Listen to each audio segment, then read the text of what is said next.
예, 오늘 말씀은 성경의 역사서를 보면 가끔 등장하는 여러 가지 일들을 한번 매듭지고 가는 그러한 본문처럼 느껴지죠. 사무엘 하는 다윗이라고 하는 주인공을 중심으로 기록되어 있는 게 분명한데 다윗에게 있어서 너무나 중요한 한 순간인 그가 처음에는 유다 지파의 왕으로 세워졌다가 그 다음에 온 이스라엘의 통일 국가로서의 다스리는 자로 세워지는 그러한 장면이 여기에 등장을 합니다. 뭐 상식적으로 우리가 아는 바와 같이 다윗은 30세에 왕으로 세워지고 7년 반 동안 헤브론에서 왕노릇 하다가 그리고 이스라엘 전체의 왕이 된 이후에 한 33년여 동안을 더 다스렸고 40년 동안 이제 왕을 한 거죠. 그리고 70세 즈음에 그 왕위를 솔로몬에게 물려주고 세상을 떠났다. 이제 이렇게 기본적인 그의 아웃라인을 볼 수 있을 것 같습니다. 이 일종의 통합적인 본문, 이 서머리 스테이트먼트라고 하는 것을 볼 때 그런 일이 있었구나라고 그냥 쉽게 넘어갈 수 있겠지만, 그러나 사실은 오늘 이 말씀을 제가 본문으로 잡은 것은 이 사건 자체가 뭐 굉장히 대단하다라는 의미보다도 사실 이 사건이 있기 위하여 얼마나 긴 시간 동안에 그 과정이 있었는가를 생각해 보기 위함이에요. 여러분이 아시다시피 다윗이 처음으로 기름 부음을 받은 것은 이미 오래전 일입니다. 다윗이 30세에 헤브론에서 유대인의 왕, 유다족 지파의 왕으로 기름을 붓고 7년 반 이후에 이스라엘의 왕으로 기름을 부었다면 그것보다 훨씬 먼저, 정확한 연령대는 모르겠지만 아마도 정말 어릴 때죠. 뭐 13세, 14세쯤 그 당시에 사람들의 평균 수명을 뭐 생각하고 하면 오늘날 우리가 생각하는 13세, 14세의 의미하고는 좀 다를 거예요. 그러나 여전히 어린 사람이죠. 사무엘이 사울 왕을 세운 것에 대해서 깊이 고민하고 있을 때, 물론 하나님의 마음이 표출된 거죠. 하나님께서 그를 이새의 집으로 보내시고 이새의 아들 중에 한 사람을 기름 부으라라고 명령받았어요. 가서 아들들을 쭉 오라 그랬습니다. 이새가 자기 집에 그 좋은 아들들 7명을 차례대로 다 보여주는데 아무도 하나님께서 선택한 자라는 말씀이 없는 거예요. 여러분이 너무나 잘 아시죠? 예. 목동으로 어린 다윗은 사실 이새의 아버지의 마음에도 이 상황에는 해당이 안 된다라고 하는 열외로 너는 여기 낄 때가 아니야라고 생각했던 그런 어린 다윗. 근데 놀랍게도 하나님은 그에게 기름을 부으라 그래서 사무엘은 그를 찾아서 세우고 그에게 기름을 부었던 것이죠. 13살쯤 됐던 때 이야기입니다. 여러분, 그 다음에 골리앗 장수를 물리치는 장면이 나옵니다. 그 앞서 사울을 위하여 하프를 타고 음악을 연주하는 자로 부름받았다는 얘기도 나오고, 그런데 골리앗을 무너뜨렸을 때가 언제쯤이었을까 생각해 보면요, 그 당시에 대부분 학자들이 얘기하는 것은 15세가 지나야 군대를 갈 수 있었다 이렇게 얘기를 합니다. 그러면 다윗은 그때 군대를 가질 못했거든요. 형들은 군대를 갔는데요, 다윗이 전쟁터에 나갔던 이유는 싸우러 나간 것이 아니라 형들한테 간식 갖다 주러 갔었습니다. 그리고 형들은 그에게 네가 전쟁을 구경하러 왔구나 이렇게 비난했습니다. 사실은. 그러니까 아직 15세도 되지 않았던 그 나이에 그는 골리앗을 무너뜨렸습니다. 그리고 나서 좀 말도 안 되지만 한 15세가 15세가 될 즈음이 아닐까라고 생각은 해봅니다만은 정말 어린 자로서 군대 쫄병으로 섬긴 게 아니라 사울 왕의 군대를 이끄는 군대 장관으로서 출입했다라는 그런 이야기가 나오죠. 근데 그 이후에 다윗은 굉장히 빨리 무너졌습니다. 자기의 잘못이 아닙니다. 엄청난 오해라면 오해, 엄청난 그런 이 아주 악한 그런 마음에 의해서 사울에 의하여 쫓겨다니며 결국 다윗도 그런 얘기를 하죠. 당신이 도대체 내가 무엇이 간데 나를 정말 이잡듯이 온 이스라엘을 뒤지느냐. 한 나라, 한 군주, 군주 국가죠. 하나님이 다스리는 나라라고 하지만 그러나 왕이 당시 사울 같은 경우는 뭐 하나님에 대한 어떤 의식도 상당히 희박해진 그 상황에서 정신이 혼미한 이 왕이 절대적인 권력을 가지고 다윗을 잡아 죽이려고 했을 때 다윗이 얼마나 힘겹게 도망을 다녔습니까? 여러분 아시는 대로 다윗이 어쩔 수 없이 간 곳은 블레셋이었습니다. 적어도 적국인 블레셋 땅에 가야지 내가 숨을 수 있겠구나. 이스라엘 땅에 있었다가는 나는 잡힐 수밖에 없으니까 결국 블레셋 왕 앞에 가고 블레셋 왕 앞에서 살아남기 위하여 침을 질질 흘리며 미친 짓을 했던 그 사건 여러분 기억하시죠? 이처럼 처절한 과정들을 통해서 결국 그 힘들고 힘든 15년 이상의 시간을 보냈던 거죠. 그 시간이 지난 이후에 결국은 사울은 죽고 유망하던 사울의 아들 요나단도 죽고 어떻게 하다 보니까 사울의 장군이었던 아브넬도 죽고 유일하게 남아서 그 대를 이어가던 이시보셋도 죽고 사람들이 다 하나씩 사라진 거예요. 그러다 보니까 어느덧 이스라엘의 11지파의 장로들이 다 같이 다윗에게 와서 사정을 합니다. 당신이 우리의 왕이 되어 주십시오. 다윗의 마음이 어땠겠어요? 이 순간에. 그러면서 몇 가지 이유를 들죠. 첫 번째, 당신은 우리와 같은 뼈와 같은 살이 아닙니까? 여기에 골육이라는 말이 나오잖아요. 1절에.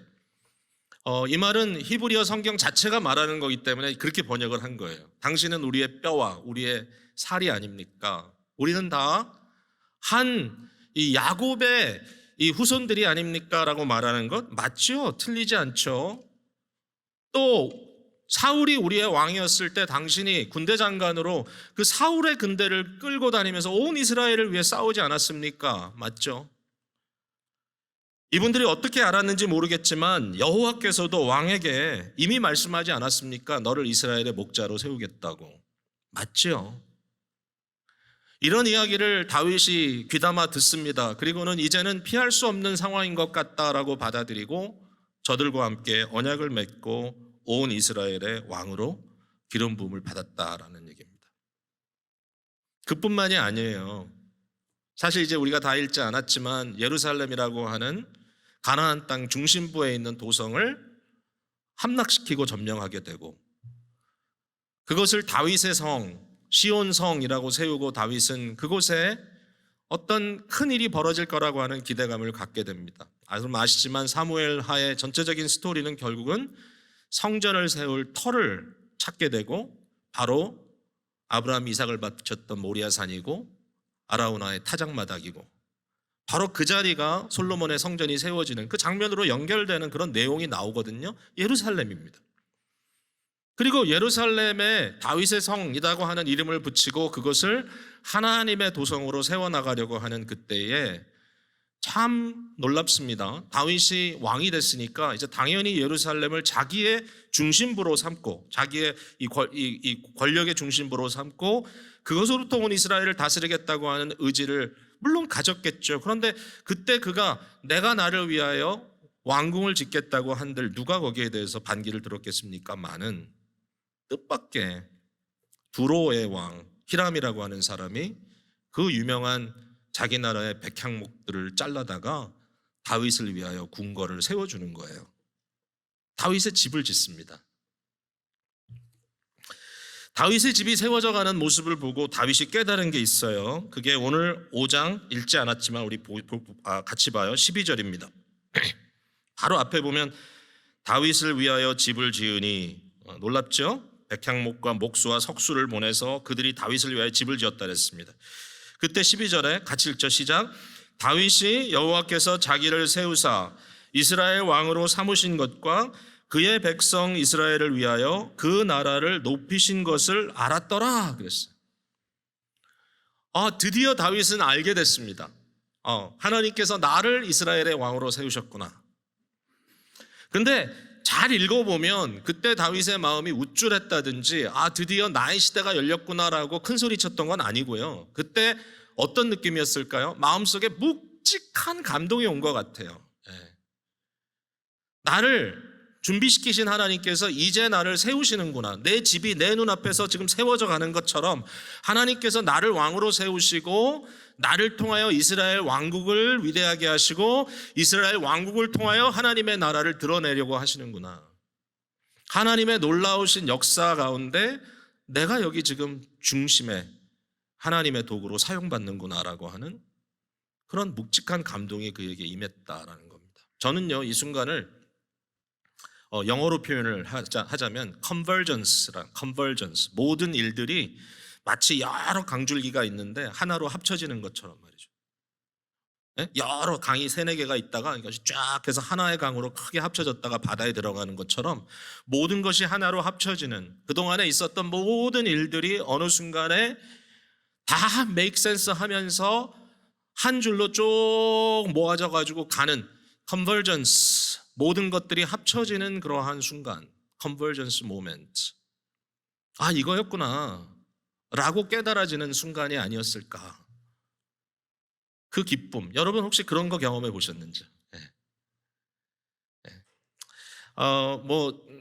저도 이런 경험들이 오늘까지 살아오는데 몇 번 있었던 것 같아요. 네.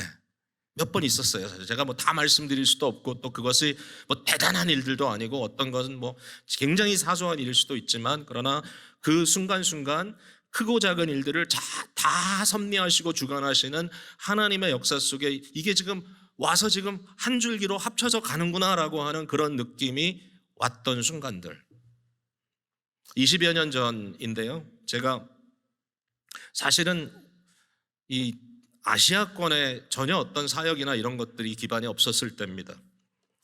처음으로 중화권에 부름을 받고, 그때 그렇게 긴 시간도 아니었어요. 주말을 끼고 한 3박 4일 정도를 이 대만, 타이완에 갔었던 적이 있습니다. 처음이었습니다. 20여 년 전이니까 제가 아마 40이 채 되지 않았던 나이인지 모르겠어요. 근데 그때 가서 이제 신학교에서 한 2군데서 강의를 하고, 굉장히 저한테 좀 그 감동이 되었던 순간은 타이베이라는 곳이 이제 수도죠. 타이베이에 그 당시에 유일한 그 국제 교회가 있었습니다. 타이베이 인터내셔널 처치라고, 미국의 선교사들이 가서 세운 대학이 있어요. 크라이스트 칼리지라고. 그 대학교에 강당을 사용해서 예배를 드리던 이 다국적 교회였습니다. 주일 아침에 그 교회를 갔더니 그 선교사님들, 백인 선교사님들이 여럿이 오셨더라고요. 일찍 성경 공부 시간이라고 저보러 좀 가르치라 그래가지고 이 백인 선교사님들에게 이 선교에 대한 이야기, 교회에 대한 이야기를 쭉 하고 나서, 그리고 이제 예배 시간이 돼서 설교를 하는데 굉장히 좀 충격을 받았던 게 뭐냐면, 저는 타이페이가 그렇게 국제적인 도시라고 전혀 생각을 안 했는데 정말 아프리카에서 온 아프리카인들, 중동인들, 인도 사람들, 동남아시아 사람들, 중국인들은 물론이고 한국 사람들까지 또 백인들까지 정말 전 세계의 여러 인종들이 이게 모였는데 한 200~300명 정도 모였던 것 같아요. 그 사람들이 자리를 꽉 메우고 있는데 열기가 대단하더라고요. 말씀을 전합니다. 말씀을 전하는데 여러분 그거 있잖아요. 약간 눈빛이 통하는 거. 근데 그때 이제 저는 뭐 설교를 잘했다 못했다 그런 의미는 아니고요. 사실 굉장히 좀 긴장도 많이 되고 뭐 나이도 어렵고 그러니까 또 처음이고 그러니까 좀 어리버리했을 거예요. 근데 말씀을 전하고 나서 사람들과 대화를 나누고 선교사님들과 이야기를 나누는데 이런 이야기를 해요. 당신은 아시아권으로서 아시아인들의 문화를 이해하는데 이 북미에서 공부를 하고 영어로 설교를 할 수 있고 뭐 이런 이야기를 쭉 하면서 이 시대에 하나님께서 당신 같은 사람을 쓰시겠다 이런 이야기를 하면서 특별히 그쪽에 동양권들에 있는 분들이 너무 좋아하는 거예요. 여러분 그때 제 마음이 어땠겠어요? 우쭐했을까요? 제가 그 모든 업무를 마치고 비행기를 타고 돌아오는데 비행기에서 돌아오면서 다 이제 나름대로 서머리를 할 거 아니에요. 이게 무슨 일이었지, 이게 뭐지 그러면서 썼는데 그때 썼던 글들, 그리고 제가 그때 저의 동료들에게 보냈던 이메일, 그런 게 있습니다. 보면은 얼마나 마음이 뜨거웠는지 몰라요. 그 뜨거움은 뭐냐면 드디어 내 시대가 도래했구나 이제 이런 것도 아니고 하나님이 이렇게 하시려고 나를 그동안 준비시켰나? 라고 하는 일종의 컨버전스 모멘이에요. 그 순간에 찾아오는 것은 교만이 아니라 겸비함이며 정말로 그렇습니다. 묵직한 느낌이 다가옵니다. 묵직한 느낌이. 힘들었던 일들도 있었을 거 아니에요. 저의 삶에도. 여러분도 그렇지만. 근데 그 모든 것이 어느 순간 하나로 합쳐지면서 여기에 하나님의 역사가 있었구나라고 느껴지는 것. 사실은 그때 이후로 여러분도 그렇지만 저도 중국 선교, 중국 사역에 굉장히 마음을 쓰게 된 것이 그때 보았던 일종의 스파크인 거죠. 지금은 제가 표현했던 그런 종류의 사람들이 너무 많아서 그렇지만 한 20여 년 전만 해도 그렇지 않았던 것 같아요. 여러분은 어떻습니까? 그런 비슷한 경험이 있으신죠? 네? 제가 얼마 전에 알게 된 건데요. 저희 교회 한 청년 세대죠. 40대니까 40대 여자분인데 의사세요. 의사신데 이분이 미국의 무슨 어떤 이런 스탠다드로 생각을 하던 어떤 스탠다드로 생각하던 스펙이 너무 뛰어난 사람이고 정말 명문 이런 출신들이고 거기에다가 지금도 이 펜 메디슨 체인이라는 좀 이상하네요. 어떤 이 네트워크 안에서 굉장히 좋은 이 닥터 네트워크 안에서 지금 일을 하고 있는데 이 자매가 내년부터 서재필 재단으로 옮기기로 했어요.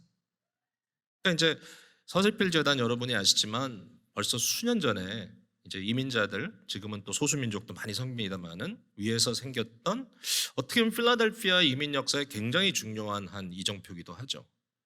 근데 제가 거기를 방문을 해봤어요. 저도 관심이 많아요, 저 솔직히. 그래서 필라델피아에 있는 사무실도 가보고 랜스데일에 새로 생긴 사무실도 가보고 이제 가서 봐도 느낌이 의사 오피스 치고는 좀 그렇게 썩 베스트는 아니다라는 그런 이제 환경이 그렇다는 얘기죠. 환경이. 그리고 보통 다 이제 자기 프랙티스 하시다가 은퇴하신 연령이 되신 분들이 오시든지 아니면 파타임으로 섬기는 이제 그런 상황이잖아요. 그러니까 여러분도 이용해 보신 분들은 아시겠지만, 근데 40대에 반짝반짝하는 지금 진짜 잘 나가는 의사가 거기에 파타임이 아니라 자기 거 다 접어버리고 풀타임으로 들어간다는 거예요, 내년부터.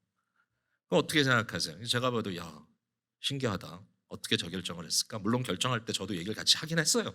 고민을 같이 나누면서.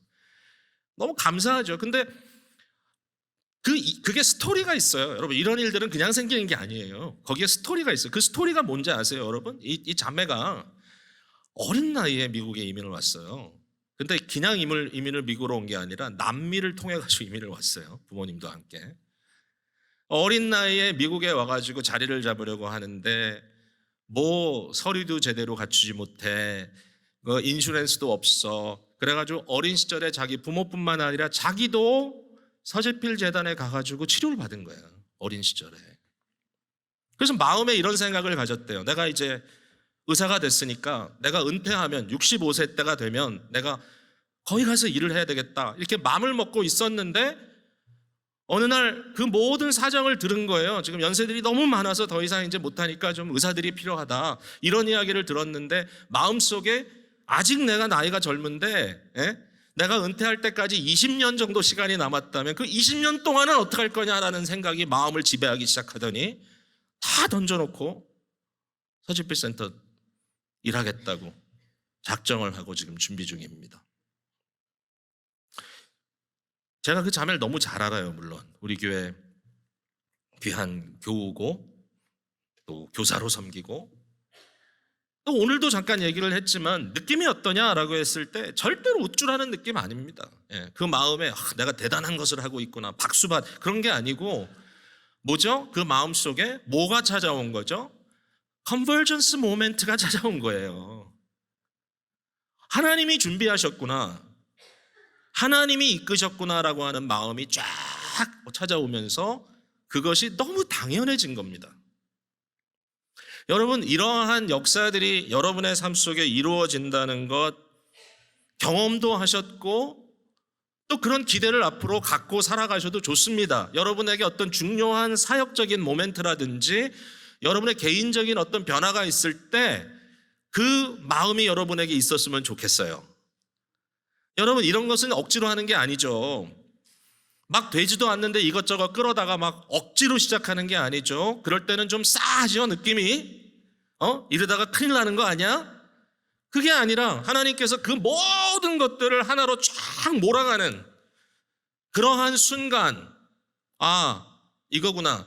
저는 사실 이건 조금 제가 많이 묵상한 부분은 아닌데요. 제가 마지막 이 세상을 떠나는 그 순간에 이 컨버전스 모멘트가 왔으면 참 좋겠다는 생각이 들어요. 이 세상을 떠나는 그 순간에 이 순간을 위해서 하나님께서 나를 준비하셨구나 하면서 그 희열 속에 하나님의 영광 속으로 빨려 들어간다면 얼마나 좋을까. 이러한 컨버전스 모멘트가 저와 여러분에게도 있다, 또 앞으로도 있을 것이다 라고 하는 말씀을 드리고 싶어요. 이게 다윗의 경험인 거예요. 그럼 다윗에게 이러한 모멘트가 이루어지기까지 어떤 일들이 있었느냐라는 걸 몇 가지만 얘기할게요. 물론 이것은 우리 주 예수 그리스도를 통해서 우리가 훨씬 잘 볼 수 있는 것이지만 다윗의 삶은 그리스도의 그림자이기 때문에 다윗의 삶을 통하여 볼 수가 있어요. 첫 번째는 기다림입니다. 기다림. 물론 우리 주 예수 그리스도도 아들이시지만 고난과 눈물의 시간을 통해서 순종함을 배웠다고 하는 말씀을 지난 금요일에도 저희가 함께 나눴습니다. 다윗도 그랬습니다. 많은 고난, 많은 아픔, 이런 시간들이 오래 지나갔습니다. 오래 지나갔습니다. 앞서 말씀드린 대로 15년, 20년의 기다림의 시간, 이 시간은 참음의 시간이고 이 시간은 참 힘겹게 지나간 시간임이 분명합니다. 근데 그 과정이 없이는 안 된다는 거예요. 자, 이게 우리가 좀 깨달아야 될 부분인 것 같아요. 여러분, 구원에 있어서 우리는 이런 생각합니다. 하나님이 짱 하고 시작하면 모든 걸 해버리시면 되지 않느냐. 여러분 어떻게 생각하세요? 하나님이 나를 구원하셨다. 그 구원의 개념이 뭐냐? 내가 죽으면 천당 간다. 또는 주님께서 다시 오실 때 어떤 부활의 역사가 일어날 것이다. 그때가 되면 알겠지. 이런 정도입니까? 아니면 우리에게 일어난 구원의 역사가 지금 어떠한 아주 큰 과정을 통해서 내가 끌림을 받고 있다라고 하는 그런 생각을 여러분들이 갖고 계시나요? 지난 금요일에도 저희가 로마서 8장을 봤습니다. 지금 계속 로마서 8장으로 돌아가는데 이 구원에 있어서 이 부분이 너무나 중요하다고 생각해서 여러분께 말씀을 다시 드려요. 8장 30절 제가 읽으니까 들어보세요. 또 미리 정하신 그들을 또한 부르시고 부르신 그들을 또한 의롭다 하시고 의롭다 하신 그들을 또한 영화롭게 하셨느니라. 부르시고 의롭다 하시고 영화롭게 하셨다. 이 세 가지를 여기서 언급하고 있어요. 이 모든 것이 하나님의 정하심에 따라 하나님의 의도에 따라 이루어지고 있다고 얘기합니다. 너무나 여러분 잘 아는 구절입니다. 우리가 알거니와 하나님을 사랑하는 자 곧 그의 뜻대로 부르심을 입은 자들에게는 모든 것이 합력하여 선을 이루느니라. 이렇게 이야기를 하고 있어요. 모든 것이 합력한다. 모든 것이 다 컨버전스로 간다. 근데 이 합력해서 이루시는 그 일 가운데 부르심과 의롭게 함과 영화롭게 함이 있다. 부르심은요, 소명이죠. 이것은 시작입니다. 시작.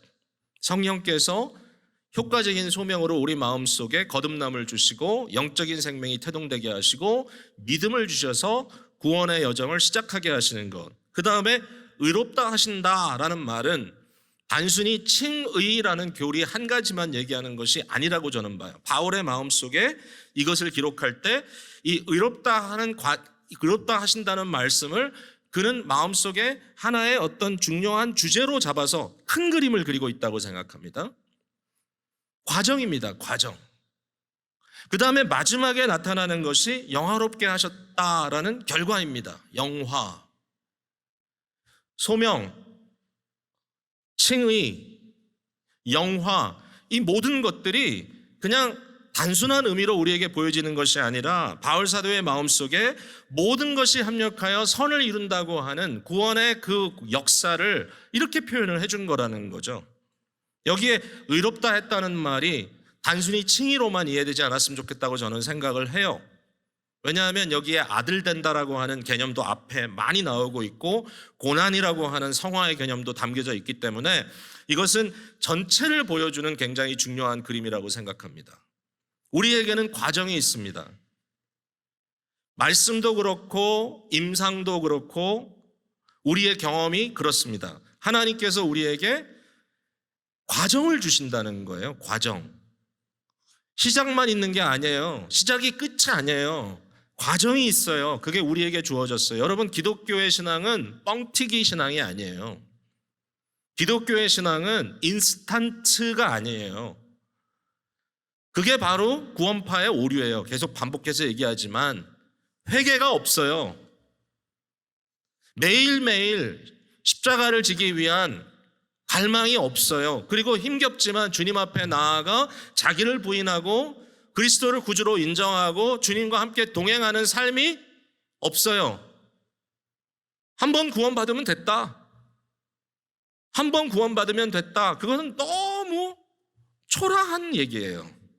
초라한 얘기예요. 너무너무 중요한 말씀.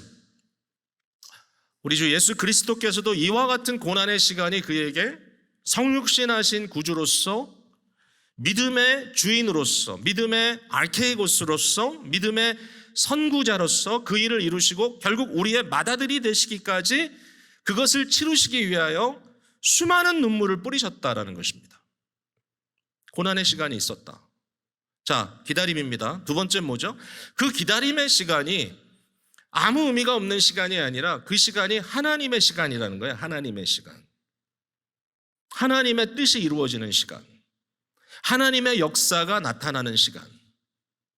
예수 그리스도에게 있어서 이 기다림의 시간, 이 힘들고 어려웠던 시간의 클라이맥스가 뭐겠어요? 많은 통곡과 눈물의 클라이맥스는 겟세마네 기도였을 겁니다. 그 기도가 어떤 기도죠? 내 뜻대로 마옵시고 아버지 뜻대로 하옵소서. 아버지의 시간입니다. 나의 시간이 아닙니다. 아버지의 시간입니다. 이 시간은 하나님의 시간입니다. 이게 어떻게 다윗의 삶을 통해서 나타나나요? 다윗의 삶을 통해 나타나는 방법은 뭐냐면 자기가 칼을 들고 적들을 제거하지 않는 데 있었습니다. 다윗은 사울을 죽이려고 마주 싸우지 않았습니다. 사울을 죽일 기회가 몇 번 있었지만 자기가 사울에게 칼을 대지 않았어요. 기름 부은 자를 내가 손대지 않겠다. 하나님이 처리하실 때까지. 이게 다윗에게 자연스러운 생각이었을까요? 아니요. 다윗도 사실은 많은 고민이 있었을 거예요. 여러분, 나발이라는 사람의 사건을 아십니까? 나발이라는 사람이 있었는데요. 이 사람이 다윗의 심기를 건드렸어요. 다윗이 너무 화가 나가지고 자기를 따르던 사람들 칼 빼라 그래가지고 나발의 집을 지금 쳐들어갈 기세입니다. 그리고 가서 나발과 그 모든 그 집안을 다 그냥 완전히 죽여버리겠다 그러고 들어가요. 그 순간에 누가 나타나죠? 나발이라는 사람의 지혜로운 아내가 있습니다. 아비가일이라고. 아비가일이 다윗 앞에 와서 무릎을 꿇습니다. 그리고 다윗에게 뭐라 그러죠? 주여 주여 그럽니다. 당신이 주인입니다. 당신은 어떤 사람입니까? 당신은 여호와의 싸움을 싸우는 사람입니다. 하나님이 당신을 생명싸게 넣고 당신을 보호하실 겁니다. 당신은 장차 이 나라의 왕이 될 사람입니다. 아비게일이 그런 얘기를 쭉 하는 거예요. 그러면서 뭐라 그러죠? 왜 당신의 손에 어리석은 자의 피를 묻히려고 하십니까? 직접 하지 마십시오. 한편 다윗이 사울에게 손을 대지 않았지만 다윗도 그런 기질을 갖고 있었던 사람인 거예요. 죽이고 싶죠. 빨리 내가 처리하고 싶은 거예요. 그러나 이 순간에 아비가일을 통해서 또 한 번 그에게 하나님은 말씀하시죠. 마이 타임이다. 하나님의 시간이다. 너는 기다려라. 아비가일을 통하여 깨달은 다윗이 기다리죠. 그의 시간이 오죠. 여러분, 앞서 말씀드렸지만 다윗은 사울가에 몰락하는 과정을 봅니다. 단순히 형제보다 가까웠던 사울의 아들 요나단의 죽음을 애도한 것뿐만 아니라 그러나 다윗은 사울의 죽음도 통곡으로 애도하고 심지어는 사울이 죽은 이후에 그 모든 나라의 권세를 사실상 짊어지고 있었던 장군 아브넬의 죽음 앞에 통곡합니다. 그리고 사울의 유일한 남아있던 아들 이스보셋의 죽음, 정말 이상하게 죽죠. 불의한 자들이 와서 그를 암살하고 그의 목을 베어서 다윗에게 가져옵니다. 대적자가 죽었어요. 이제는 이스라엘의 통일밖에는 남지 않았구나라고 다윗이 좋아할 줄 알았죠. 너 다윗은 그 모습을 보고 어찌 악한 자들의 손에 선한 자가 죽임을 당했냐고 애통하면서 그를 장례치러 준다는 것이죠.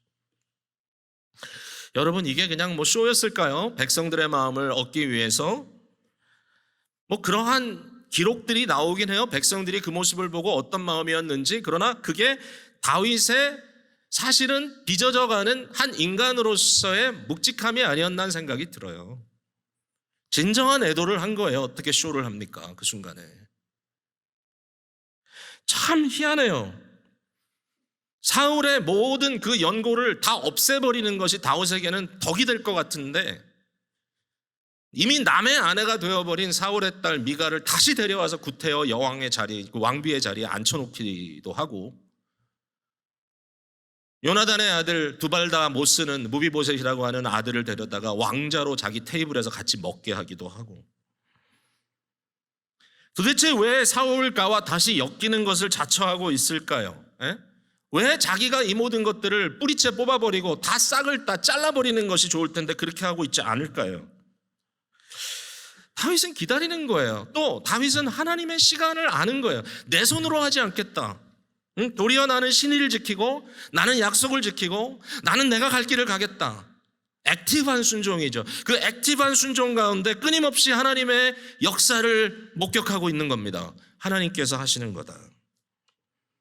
이 기다림의 시간, 하나님의 시간, 이 하나님의 시간은 어떤 시간인가요? 은혜의 경험의 시간입니다. 어떤 면에서 그렇습니까? 제가 조금 전에 언급했던 그 블레셋 왕 앞에 가서 미친 척하고 말이죠. 침을 질질 흘리고 결국 그래서 겨우 살아났던 그 장면을 여러분 연상하십시오. 시편 34편에 바로 이 다윗이 여기 보니까 이렇게 써 있어요. 아비멜렉 앞에서 미친 채 하다가 쫓겨나서 지은 시. 아니 미친 채 하다 쫓겨났으면 무슨 시를 지어요. 미친 채 하다 쫓겨났으면 입을 뒤집어쓰고 우는 거지. 근데 시를 졌다는 거예요. 여러분, 미친 채 하고 쫓겨난 거 자기 밑에 부하들은 몰랐겠어요?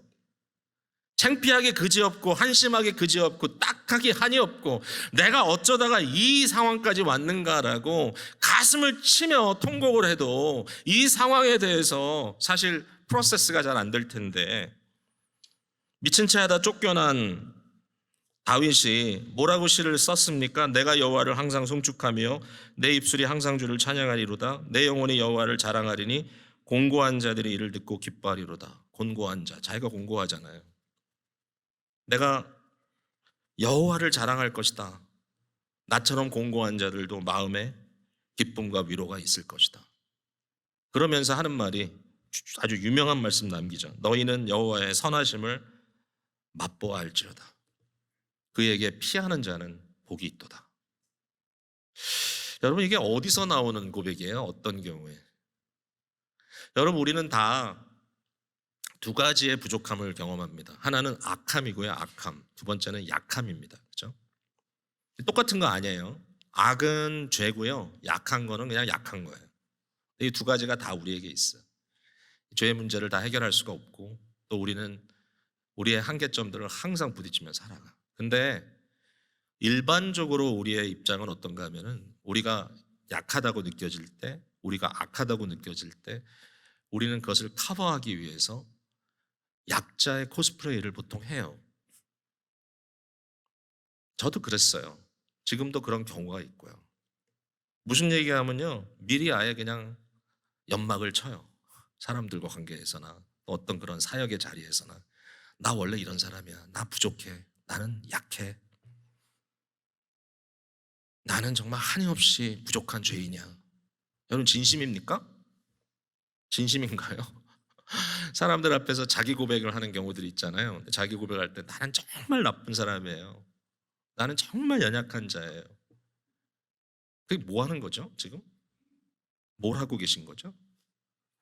저는요, 이렇게 어떤 경우에 사람들 앞에 섰을 때 막 떨릴 때가 있어요. 제가 막 떨리고 막 저 사람들이 나를 어떻게 생각할까. 아니, 저도 살아오면서 계속 고민하는 게 제가 people pleaser예요. 그러니까 사람들한테 그냥 좋다는 말을 그렇게 듣고 싶어요. 저도. 그러니까 그런 상황 속에서 제가 너무 막 불안하고 내가 오늘 완전히 창피당하겠는데, 그러면 딱 앞에 연막을 칩니다. 어떤 연막을 치죠? 여러분, 저는 연약한 자입니다. 이러면서 겸손 코스프레이를 합니다. 아니, 겸손한 자에게 침 뱉지는 않을 거 아니에요. 자기가 스스로 약하다는데 와서 발로 차겠어요. 좀 잘못하면 그런가 보다 그러고 넘어가겠지. 근데 여러분, 그게 뭐냐면요, 저에게 디펜스, 방어 메커니즘, 방어적 자세를 취하는 거예요. 미리 나 약해, 그래 어쩔래. 제가 가끔 이렇게 사람들과 대화를 나누고 또 카운슬링도 하다 보면 그냥 앞에서 자기를 막 깎아내리는 사람들이 있어요. 그게 겸손인가요? 그게 여호와의 선하심을 맛보아 안 사람의 모습인가요? 맞아요. 하나님의 시간은 우리를 낮추기도 하고 우리의 약함이 노출되기도 합니다. 그리고 우린 약합니다, 사실. 근데 그 순간에도 하나님의 선하심을 맛보아 안다는 것은 뭐냐면, 우리의 연약한 가운데 그에게 피하는 자에게 우리 주님은 우리에게 놀라운 은혜로 부어주신다라고 하는 사실을 믿는 거예요. 그걸 경험하는 거예요. 나의 악함을 덮으시고 그리스도 예수의 피로 나를 씻기시는 그분. 내가 사람들 앞에 나 악한 사람이에요 하고 암만 소리쳐봤자 아무 의미 없어요. 나 약해요. 정치적으로 어떤 의미가 있을지 몰라도, 그것이 사람들에게 동정을 살 수 있을지 몰라도 그것이 무슨 의미가 있어요. 내가 약할 때 나는 곧 강합니다라고 고백할 수 있다고 한다면 왜 그래요? 은혜예요, 은혜. 하나님의 시간이라고 우리가 강하게 부르짖을 수 있는 이유는 그 시간이 하나님의 은혜가 쏟아지는 시간이기 때문에 그렇습니다. 여러분, 우린 그걸 믿고 그걸 붙들고 가야 합니다. 여러분 연약하죠? 여러분 죄인이죠? 그래 나 죄인이야, 약해, 어떡하란 말이야 라고 말씀하고 계시지만 말고, 그 순간에 여호와께 피하는 자에게 허락하신 하나님의 은혜를 누리셔야 합니다. 거기에 고백이 나오는 거예요. 하나님의 시간, 하나님의 타임, 주님의 시간이군요. 그러다가 때가 되면 컨버전스 모멘트가 나타납니다. 이거였구나, 이래서 그러셨구나. 자, 마지막 결론을 내릴게요. 이렇게 해서 결과적으로 나타나는 게 뭔가 했더니요, 쉽게 요동하지 않는 사람이 출현하는 거예요. 저는 이걸 영광의 무게를 지닌 사람이라고 이렇게 표현하고 싶어요.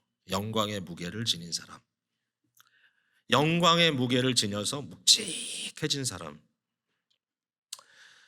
다윗의 시대에 보면 다윗이 그런 사람이었던 걸 알 수가 있어요. 여러분, 사울가에 속했던 사람들이 끊임없이 다윗의 삶의 애매한 상황을 연출하고 있어요. 끊임없이. 미갈이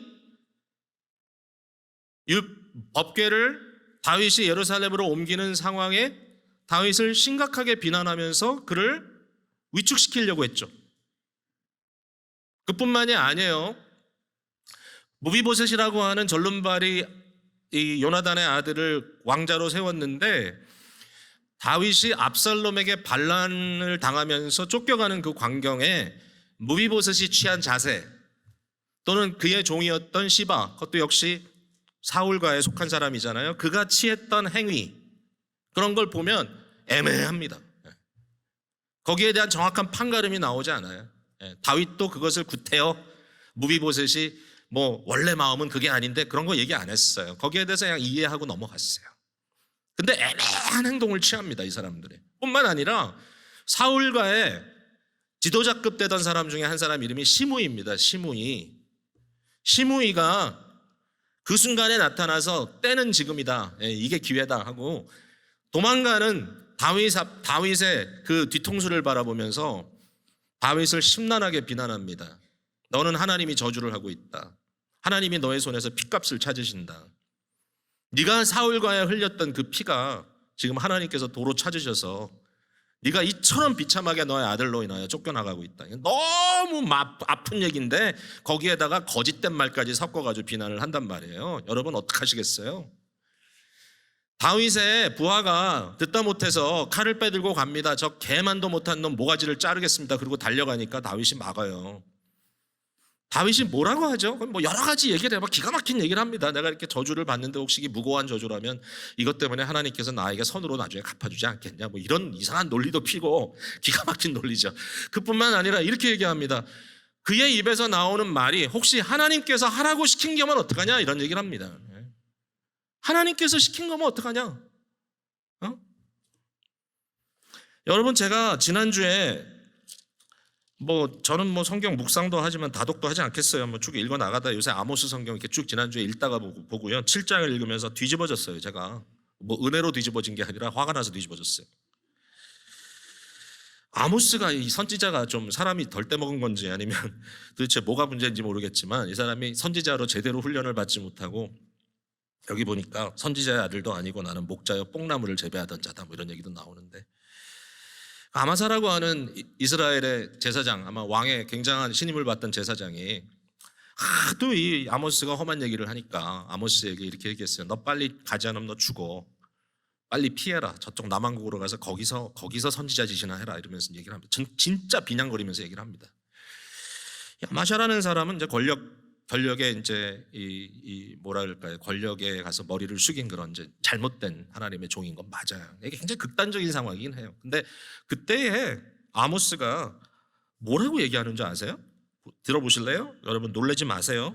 여호와께서 이와 같이 말씀하시기를 너의 아내는 성읍 가운데서 창녀가 될 것이요 내 자녀들은 칼에 엎드려지며 내 땅은 측량하여 나눠질 것이며 너는 더러운 땅에서 죽을 것이다. 와, 이 아모스가 도대체 어떻게 이렇게 막말을 할 수가 있습니까, 여러분?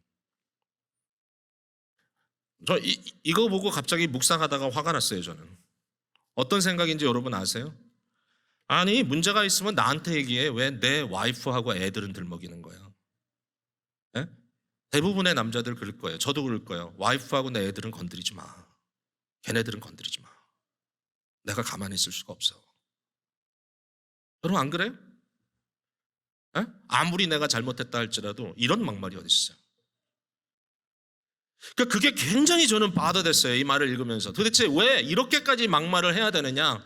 근데 사실 오늘 준비한 말씀하고 겹쳐가지 않았겠어요? 그 모든 생각들이 갑자기 제 머릿속을 확 지나가는 생각이 심우의 생각이 나면서 물론 이것은 극단적인 상황이에요. 이런 일이 있어서는 안 돼요. 그럼에도 불구하고 나는 너무나 당연하게 이것은 옳지 못하다는 마음에 정의로운 분노가 일어난다는 식으로 생각을 하면서 내 아내와 아이들은 건드리지 마세요라고 소리 지르고 싶은 그 순간에도 언뜻 머릿속으로 지나가는 생각은 그 말씀을 하나님께서 내게 경고로 하셨다면 어떡할 건데?